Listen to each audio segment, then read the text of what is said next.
Үчүнчү дүйнөлүк көчмөндөр оюндарынын медалдык эсеби боюнча Казакстан алдыда. 32 медалга ээ болгон Казакстан 3-чү орунда келе жатат. Алардын катарында 9 алтын, 9 күмүш жана 14 коло медаль бар. Медальдар байыркы кыргыз күрөшү, алыш боюнча ойнотулду. Аталган спорт түрү боюнча 32 өлкөдөн 200 спортчу ат салышты.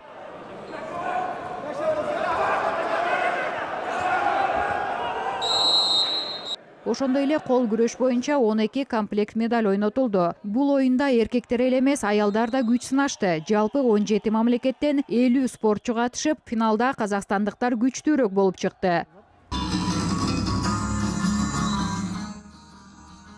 Белгилей кетүүчү жагдай, мелдештер 37 спорт түрү боюнча өтүп жатат. Аталган жарыштарда 53 мамлекеттин спортчулары күч сынашууда. Оюндардын тизмесине жаато, алгыр куш менен аңчылык, чыгыш үстөл оюндары, ат оюндары бар. Жалпы 594 медаль ойнотулат. Алардын 174-ü алтын, 173-ü күмүш, 247-си коло. Дүйнөлүк көчмөндөр оюндарынын байге фонду 136 миллион теңгени түзөт.